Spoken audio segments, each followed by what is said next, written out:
There's a fundamental problem with our medical exam system.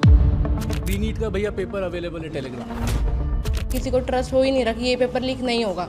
हमें तो लग रहा है ये भी हो जाएगा। कोई ऐसी बात नहीं है जो गारंटी कर रही है कि नहीं होगा। लास्ट मिनट पे हो जाएगा, फिर से वो तमाशा शुरू हो जाएगा। कोटा में तो सर हर दूसरे दिन सुसाइड हैं। कोचिंग सेंटर हैं, वो दबा देते हैं बात को, फिर उनके कैरेक्टर को जज किया जाता है कि बच्चे ने नशे की वजह से जो है सुसाइड किया है। 3 घंटे तक हमारी चेकिंग होती है, 2 घंटे बायोमेट्रिक में लेते हैं वो लोग, उसके बाद भी हमारी चेकिंग कर रहे हो। एक बार सिस्टम की तो कर लो। It is the government's responsibility to educate people. It is the government's responsibility to give people health care. That's my view. That's not the current government's view. Why don't they do it 5 times a year? At least that way, paper gets leaked, you stop it, but everybody doesn't get destroyed. You'll basically end up missing 1 year. So how are you feeling? What's the plan now?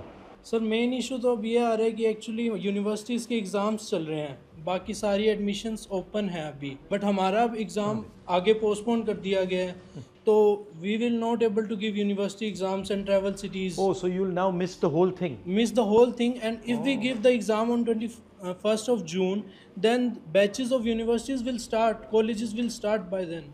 So you'll basically end up missing 1 year. Missing 1 year, we have to take another draw for it if we are not selected. Sir मैंने 12th के बाद first attempt दिया था, but उस time पे भी paper बहुत hard आया था और बिल्कुल नॉर्मलाइजेशन नहीं था।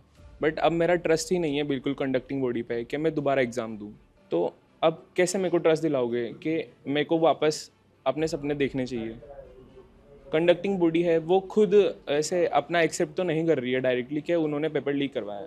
बट सर लीक हुआ कैसे एग्जैक्टली? सर एग्जैक्टली तो कंडक्टिंग बॉडी के थ्रू ही कोई मेंबर था, उसके थ्रू पेपर गया, फिर वो इंडिया में पुणे के थ्रू जैसा हमें पता चला है वो शिखर में पहुंचा। वहाँ पर वो बहुत इजीली वेरी चीप कॉस्ट पे सर 20,000 सिर्फ 20,000 में वो पेपर बच्चों को बेचा गया। उसके बाद वहाँ से बहुत ज़्यादा और ये कैसे व्हाट्सएप ग्रुप से हाँ ऑनलाइन। और सर जैसे रीनीट का पेपर भी लीक हो रहा है, वो ऑलरेडी न्यूज़ बन गया, तो उनका कोई ट्रस्ट ही नहीं। बोले रीनीट का भैया पेपर अवेलेबल है टेलीग्राम। सर जब सिस्टम पे इतना सारा फैसिलिटी है, वो सब अपने आप ट्रैक कर सकता है पेपर किधर से कहाँ कैसे लीक हो रहा है। एक नॉर्मल स्टूडेंट पेपर को ट्रेस कर पा रहा है कि वो कहाँ लीक होगा, कैसे मिलेगा, तो सिस्टम क्यों नहीं कर पा रहा है कि हम कैसे पता लगा पाएँ कि किसके थ्रू पेपर लीक हुआ, कैसे हुआ? ट्रस्ट ही ब्रेक हो गया सर। ट्रस्ट ब्रेक हो गया। पूरी लाइफ हमारी डिपेंड करती है उस पर कि हम एक डॉक्टर बन सकते हैं या नहीं बनेंगे, और ये ट्रस्ट ही हमारा ब्रेक हो गया। ना हमारे अंदर से स्ट्रेंथ है हमारे अंदर कि हम दोबारा मेंटली दोबारा प्रिपेयर करें, और ये 1 साल फिर से हम ड्रॉप लेंगे ही, क्योंकि अगर हम नहीं हुए सेलेक्ट तो हमारे पास कुछ नहीं रहेगा। हम हर साइड से हम लेस है, कुछ कर ही नहीं सकते। हम ट्रस्ट ब्रेक हो गया, किसी को ट्रस्ट हो ही नहीं रहा कि ये पेपर लीक नहीं होगा। हमें तो लग रहा है ये भी हो जाएगा। कोई ऐसी बात नहीं है जो गारंटी कर रही है कि नहीं होगा।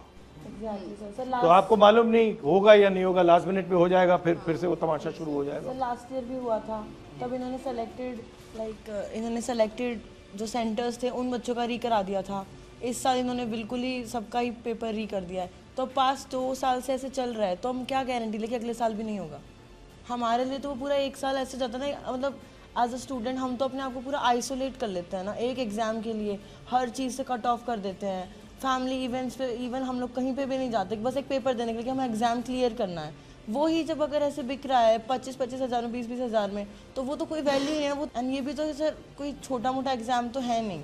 हम डॉक्टर्स बनेंगे, खुद भी सोचो, हम किसी हॉस्पिटल के डॉक्टर के जाते हैं, हम क्या सोच के जाएँ कि ये तो पेपर लीक वाला है, कैसे जाएंगे? अभी जयपुर ग्रामीण में एक फैमिली पकड़ी गई जिसमें पीछे 3 सिलेक्शन थे, पर इस बार वो पकड़े गए।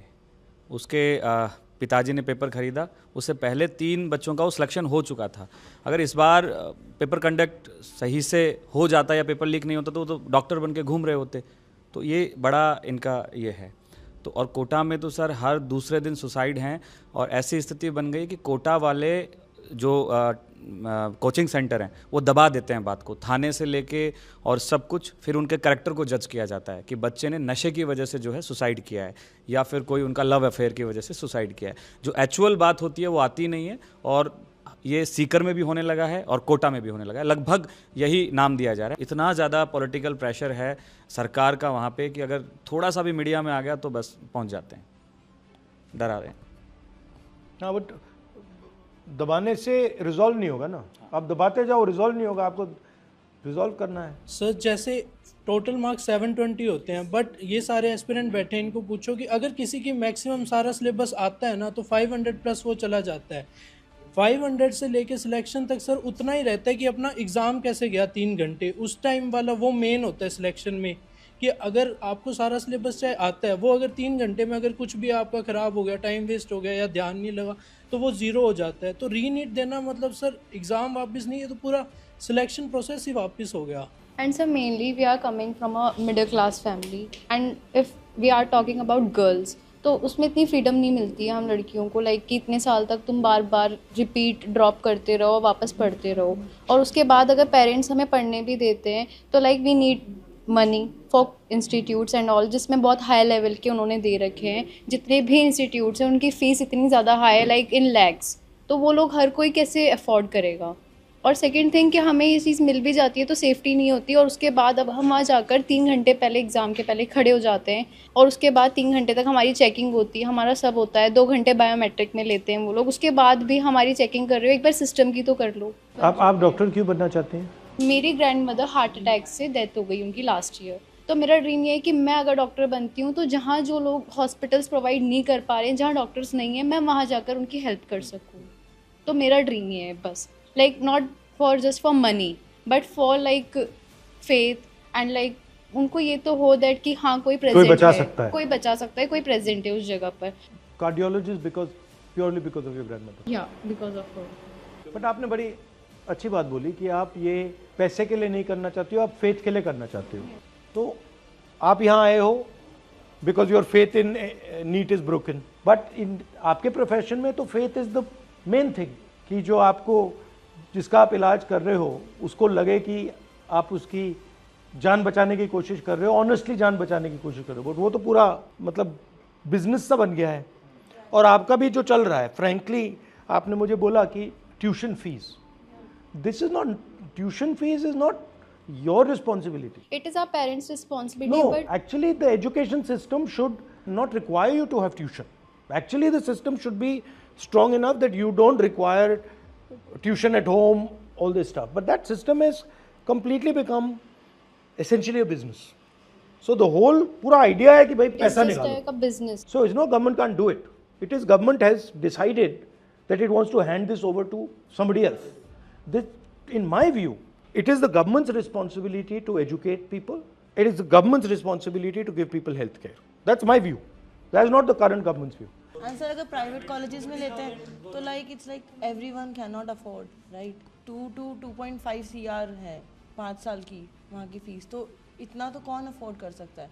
Only the rich people can afford that. Private coaching में सर एक फिक्स्ड प्राइस रहना चाहिए, मतलब वो स्टडीज़ का। जैसे अभी सर एलन वगैरह में बहुत सारे में 140 फीस है, किसी की 130 है, तो मतलब एक फिक्स नहीं है, और ये सबके लिए कोई अफोर्ड कर नहीं सकता। बहुत सी बार बहुत सौ को लोन लेना पड़ता है पढ़ाने के लिए, वो सबसे बड़ा इशू है। There are certain people who are controlling the medical colleges. There are certain people who are controlling the exam system. These guys are friends with each other. There's huge money. This is a method to suck money out of you people. This is not a system to educate you about medicine. This is a system to suck money out of you people. You people, your parents are in the middle class.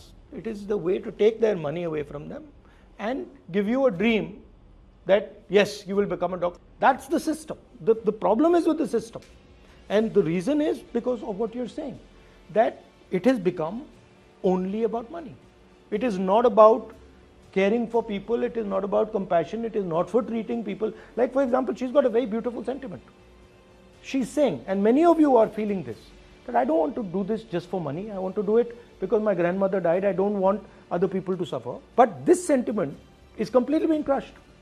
There is a fundamental problem with our medical system. There is a fundamental problem with our medical exam system, and it's not going to be fixed by small maneuvers. It's going to be fixed. It's got to be fixed once and for all properly. और ये जो exam है इसको एक ही दिन पे क्यों करते हैं? Why don't they do it 5 times a year or 7 times a year? At least that way paper gets leaked, you stop it, but everybody doesn't get destroyed. Sir 2 बार भी होगा तब भी काम चल जाएगा। जेई होता है, जैसे जेई 2 बार होता है, 6 मंथ के स्पैन में होता है। नीट भी अगर 2 बार हो तो भी चल जाएगा, पर होता ही एक बार है तो वो तो पूरा एक ईयर एक तरीके से खराब ही हो जाता है पूरा। पूरा सेंट्रलाइज कर दिया और फिर एक दिन पे कर रहे हैं, तो अगर डैमेज होगा तो सब मरेंगे।